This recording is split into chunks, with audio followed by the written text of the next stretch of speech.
1º de abril. Começa agora o programa A Hora e a Vez da Pequena Empresa. Confira no programa de hoje muitas dicas, curiosidades e informações. E nesta semana o presidente do Simp, Joseph Cury, recebe o advogado e especialista em financiamento empresarial, Romeu Amaral, que abordou os aspectos jurídicos desse tipo de financiamento. Fique conosco.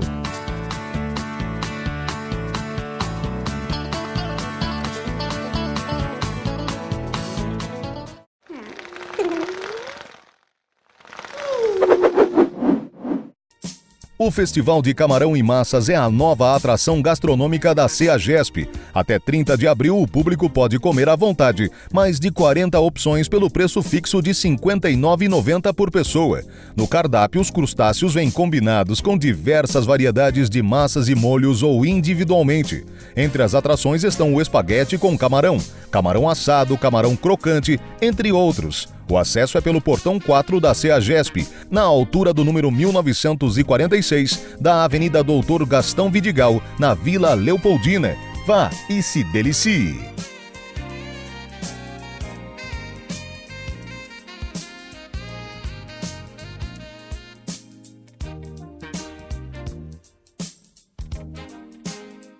Na última quarta-feira, dia 29 de março, a FAPESP, Fundação de Amparo à Pesquisa do Estado de São Paulo, realizou o evento Diálogo sobre Apoio à Pesquisa para a Inovação na Pequena Empresa, realizado em parceria com o Simp. O encontro foi uma oportunidade para que as empresas interessadas em apresentar projetos ao programa Pesquisa Inovativa em Pequenas Empresas, PIP, esclarecessem dúvidas. É sempre bom a gente lembrar que o PIP é uma grande oportunidade para aqueles que têm boas ideias transformarem essas ideias em negócios, né? A partir de pesquisas que são financiadas pelo programa. Então, se você tiver uma boa ideia que requeira uma pesquisa para concretizar essa ideia, essa pesquisa pode ser financiada pela FAPESP.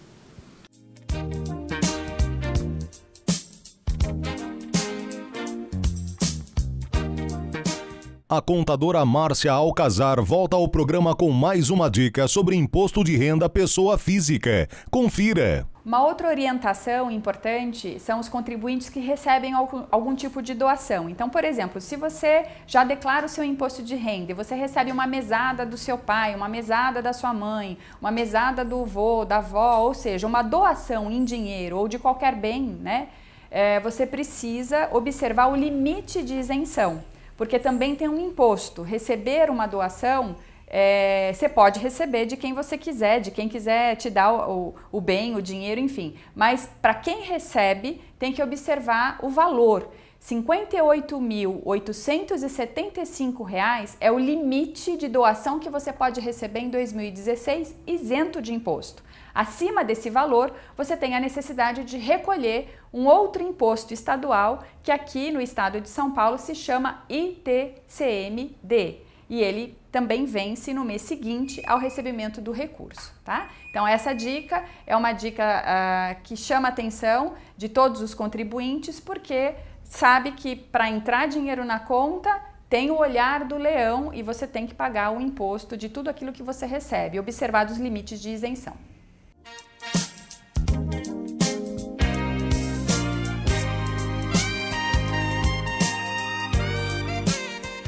Olá! No programa de hoje, em complemento ao anterior, voltaremos a tratar da questão da terceirização e da pejotização.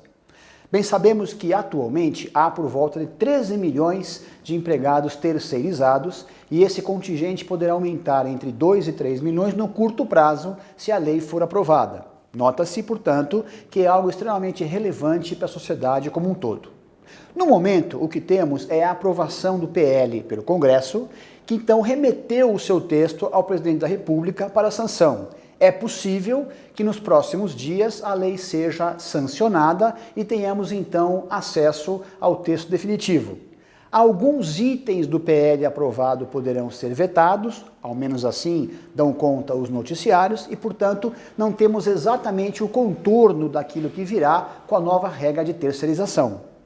O que sabemos é que haverá a possibilidade plena de terceirização de mão de obra em atividade fim e atividade meio. Essa é a regra básica. Haverá também a responsabilização subsidiária do contratante em relação ao empregado dos contratados. Empregados terceirizados serão também abrangidos pela responsabilidade da chamada empresa-mãe. Nesse aspecto, parece que há pouca dúvida. A maior questão vigente acerca desse tema é com relação à pejotização, aquela possibilidade de contratação de um empregado que tem empresa uniprofissional para a adoção de um cargo na empresa. Tanto a Procuradoria quanto a Justiça do Trabalho se coloca contra a pejotização porque há, de fato, abusos de direito em várias dessas contratações, em várias empresas que acabam fraudando a regra. Bem sabemos que na adoção do chamado PJ deve haver muito critério em relação a esse tipo de contratação. Não será permitido, ainda que com a lei nova, que situações que até então estavam sob abrigo da CLT migrem para uma situação pura e simples de pejotização, de terceirização. Para que haja a terceirização lícita, é importante que não exista a configuração daqueles requisitos da relação de emprego do artigo 3º da CLT. A segurança jurídica trazida com o novo ordenamento será relevante demais para as relações contratuais e de prestação de serviço. Malefícios poderão existir com relação à pejotização fraudulenta, que haverá de ser uma exceção e não a regra. Portanto, nota-se que há muito barulho contrário à terceirização por aquilo que poderia ser uma precarização das relações de trabalho. Mas contra ela continuará existindo a vigilância e a salvaguarda da Justiça do Trabalho. A terceirização, como está por vir, será seguramente algo que trará segurança jurídica para as relações do trabalho. Aguardemos o texto final para que então possamos debatê-lo com mais profundidade. Até o próximo programa.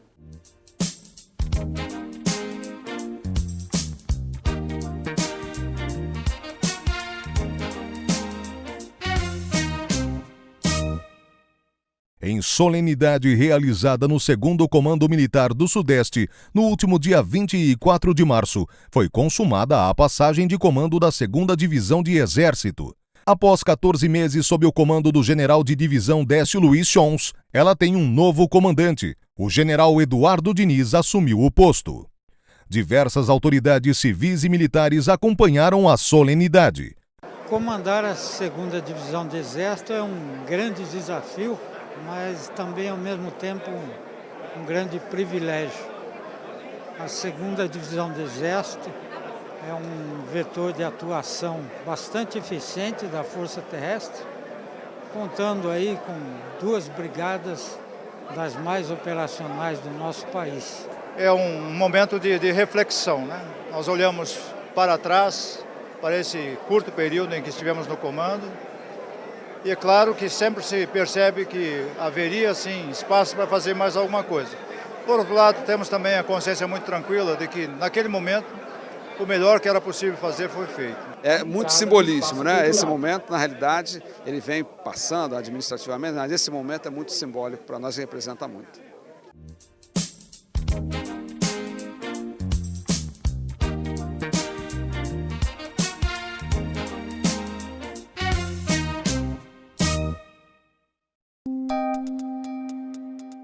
Entrevista da semana.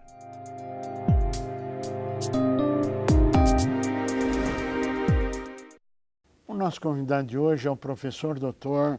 Romeu Amaral. É um prazer tê-lo conosco. O prazer é todo meu. Obrigado pelo convite. Nosso prazer.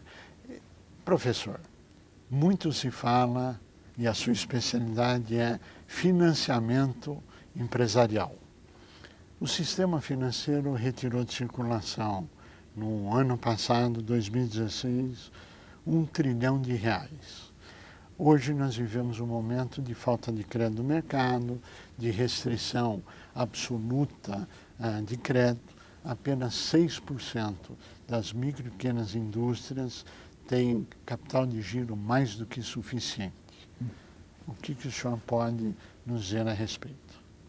Bom, em primeiro lugar, a micro e pequena indústria é vital para o crescimento do país, para a economia do país. É o mercado interno. Do mercado interno, né? Então, existem várias formas de melhorar o acesso da micro e pequena indústria ao financiamento empresarial, né? Primeiro, o financiamento empresarial ele se financia ou se divide em duas grandes áreas: mercado financeiro e mercado de capitais. Quando se fala em mercado financeiro, a gente fala do financiamento junto a instituições financeiras, os grandes bancos, companhias de factoring, leasing, todas essas fontes de financiamento, né? E o mercado de capitais, aí o mais conhecido é a Bolsa de Valores e também dívida por meio de listagem na CETIP, que também é uma grande custodiante de dívida no mercado de capitais. Então, primeira coisa, facilitar, não é, o acesso com medidas concretas para o financiamento da micro e pequena indústria é o caminho mais adequado. Quais seriam esses caminhos? Por exemplo, para dar um exemplo, no mercado de capitais hoje existe um segmento de listagem na Bolsa de Valores de São Paulo, que é chamado de Bovespa+. É um segmento de entrada nesse mercado. Então, facilitar o ingresso fazer uma campanha de divulgação também, porque muita gente não conhece esse segmento, não sabe que ele existe. Então, uma campanha que facilite o conhecimento e o acesso à entrada nesse segmento, não é? Facilitar a emissão de instrumentos, valores mobiliários de dívida. Então, um deles, notas comerciais, debêntures, são títulos que podem ser utilizados por sociedades anônimas hoje, mas que há uma certa restrição para sociedades limitadas. Então, facilitar que as sociedades limitadas possam acessar esse mercado de emissão de debêntures, por exemplo. Notas comerciais, elas podem emitir, mas elas encontram uma certa resistência na emissão, porque depende da intermediação de uma instituição financeira. Então, facilitar, de certa forma, a emissão, por exemplo, notas comerciais, um dado, nos Estados Unidos, o valor mobiliário mais utilizado nos Estados Unidos é o commercial paper, que é a nota comercial do direito brasileiro. Então, facilitar a emissão por sociedades limitadas, que 95% das sociedades no Brasil são limitadas, né? Então, facilitar o acesso ou a emissão de valores mobiliários por sociedades limitadas. O que faltaria para isso? Faltaria alguns pequenos ajustes na legislação, não é? Por exemplo? Hoje há uma dúvida jurídica se a sociedade limitada poderia emitir ou não debêntures, não é? Para evitar essa dúvida, a minha opinião é que seria possível emitir, porque não há vedação, não há proibição na lei para a emissão de debêntures. Mas para facilitar e acabar de vez com essa dúvida, uma vez que às vezes você tem dificuldade de registrar uma escritura de emissão na junta comercial, uma das soluções seria um projeto de lei que alterasse a norma 6385, que é a lei que regula o mercado de capitais, permitindo que as sociedades limitadas emitissem debêntures, o que já há para as notas comerciais. Por exemplo, as instruções da CVM reconhecem, inclusive, que as limitadas podem emitir notas comerciais por meio de ofertas públicas, o que não há para debêntures. E qual a diferença entre uma e outra? É que as notas comerciais ela tem um prazo mais curto de 360 dias, então seria por aquela dívida de curto prazo, não é? Já as debêntures não, as debêntures elas são títulos que podem ser emitidos num longo prazo. Então, por exemplo, debêntures são utilizadas para infraestrutura, para investimentos, que são prazos mais longos, 10 anos, 5 anos, não é? Então, que é muito importante para micro e pequena indústria, porque é como ela vai financiar grandes investimentos que tem um retorno muito maior do que um ano apenas. Para isso nós estamos falando necessariamente em balanços auditados. Para isso nós estamos falando de uma estrutura que não existe na micro e pequena empresa. E ela é micro e pequena exatamente porque ela não tem estrutura. Como é que se superaria esse tipo de óbice na sua avaliação? Não necessariamente. Nós necessitamos de auditoria externa ou de balanços auditados para emissões públicas, para ofertas públicas. Então, para ofertas públicas de debêntures e notas comerciais, mais até de debêntures do que de notas comerciais, você precisa ter o registro primeiro da sociedade na Bolsa, na CVM, que é a Comissão de Valores Mobiliários, e aí, se for ações, precisa ter um registro ainda na Bolsa, na Bovespa, né, para que possa haver a emissão desses valores mobiliários. O que acontece é que existem muitos financiadores que financiariam a sociedade por meio de uma oferta privada. E aí na oferta privada, não necessariamente você tem a obrigatoriedade de ter uma auditoria externa. Então eu poderia Então é possível fazer isso hoje? Hoje sim, só que o que acontece? A emissão privada de debêntures, por exemplo, que não há proibição legal, então em tese é possível de ser feita, ela encontra o óbice na junta comercial. Então há dois casos, um no Rio de Janeiro e outro em São Paulo, em que já se tentou arquivar a escritura de emissão de debêntures e ela foi obstada por uma dúvida jurídica, ou pelo menos por uma interpretação de que não seria possível uma limitada emitir debêntures, porque isso seria restrito às sociedades anônimas. Então, uma alteração para deixar isso claro seria importantíssimo. E aí facilitaria, inclusive, o financiamento privado, por meio de oferta privada, de pequenas empresas. Para isso é a mudança do quê? De uma regulamentação da junta comercial, de uma regulamentação do Conselho Monetário Nacional, do Congresso Nacional. O que seria necessário para isso? Hoje, para facilitar, hoje a gente tem a disposição sobre o tratamento sobre debêntures está na Lei de Sociedades Anônimas. Então é por isso que há uma dúvida se seria possível ou não emitir. O que acontece é que o Código Civil traz uma regra que diz que as sociedades limitadas podem ser regidas na omissão pelas normas das sociedades anônimas. Então bastaria ter um dispositivo no Código Civil, por exemplo, dizendo que a sociedade limitada poderia, assim como a sociedade cooperativa também pode ser uma delas, poderia emitir valores mobiliários. Ou seja, é preciso uma mudança da legislação. Para ofertas privadas, para evitar a dúvida, sim. Para as ofertas públicas, aí o caminho é mais fácil. Para as ofertas públicas, basta uma instrução da CVM. Porque a Lei 6385, que regula as ofertas, o mercado de capitais, ele fala que a Comissão de Valores Mobiliários é que tem a faculdade de exigir que a sociedade seja constituída sob a forma de sociedade anônima. Então, ao contrário, uma vez que ela diga que ela já faz isso para as notas comerciais, antigas notas comerciais do agronegócio ou notas comerciais para as cooperativas, ela já faculta que cooperativas ilimitadas emitam notas comerciais no mercado de capitais, inclusive. Independente do valor de faturamento delas? Independente do valor de faturamento delas.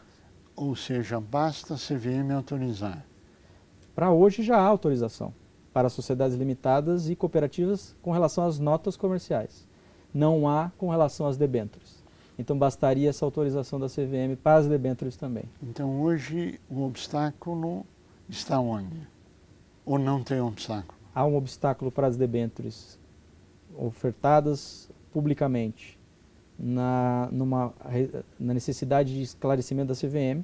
Sim. E com relação às debêntures, há uma necessidade de esclarecimento também para ofertas privadas por meio de uma alteração legislativa que aclare a norma, ou seja, de maneira que a junta comercial possa seguir isso e aí não ter dúvida com relação à possibilidade de emissão. É possível, é difícil, mas é possível nesse momento. É possível e eu não acredito que isso seja difícil, ao contrário, para estimular o empreendedorismo é necessário, não é?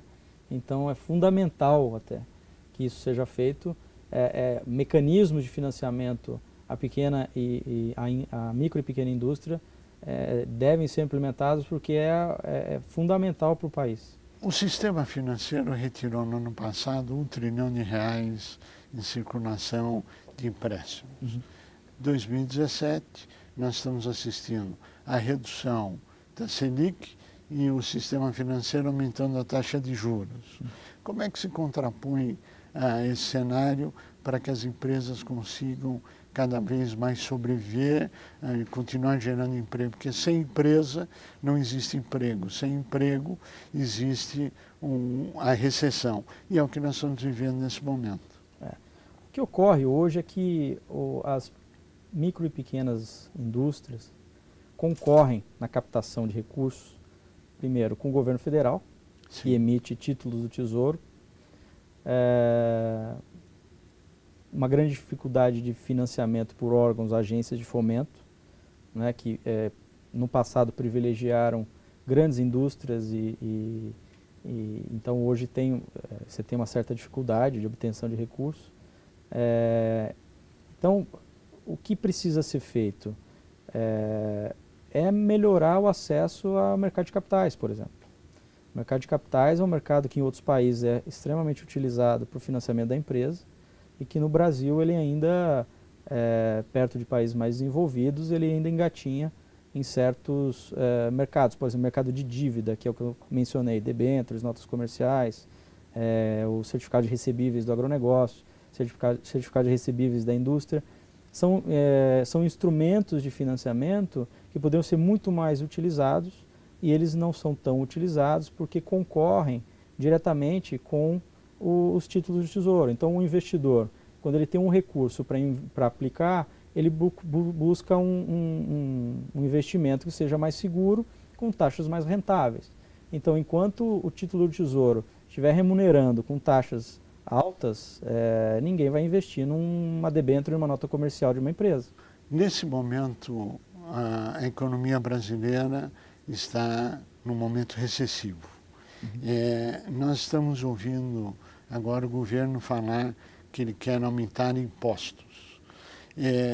Isto é um aprofundamento da recessão com aumento de impostos ou isto tem que ocorrer? Toda vez que se aumenta a carga de impostos, a gente tem uma espiral de não crescimento, né? Ou seja, aprofundamento da crise. Né? Então, eu não acho que a solução para a crise seja essa. Pode ser a solução para a situação fiscal do governo atualmente, não é? O aumento dos impostos, mas ela com certeza trará impactos diretos na economia e, consequentemente, nas empresas. E falta o que para o governo entender isso? Na sua avaliação, claro. Eu acredito que, de maneira geral, há que se estimular o empreendedorismo no país. Não é? E criar mecanismos, principalmente num momento como esse de crise. Não é? Existem outros países em que o empresário, quando ele está em crise, ele chega ao governo e o governo, ao contrário de puni-lo, cria incentivos, estrutura de incentivos. Então, por exemplo, a gente sabe que nos Estados Unidos, se uma empresa entra em crise e busca o apoio do governo, o governo às vezes dá até carência de pagamento de impostos. Não é? Obviamente a empresa não deixa de pagar, ela vai pagar isso, mas ela vai pagar com uma carência, porque ela não tem condições, obviamente tem que ser demonstrado também isso. Não é? Claro. Mas existem esses mecanismos de incentivo para que a empresa não deixe de funcionar. Então a gente vê um aumento na recuperação judicial e falência nesse período, que seria o contrário se houvesse algum mecanismo de incentivo. Por exemplo, no processo de recuperação judicial, o único credor que não parcela e não dá carência é o governo. É um exemplo a ser copiado. Nós chegamos ao final do nosso tempo. Eu queria agradecer muito a sua participação. A você que esteve conosco, nosso mais profundo agradecimento. Com a certeza que estaremos juntos na semana que vem. Até lá!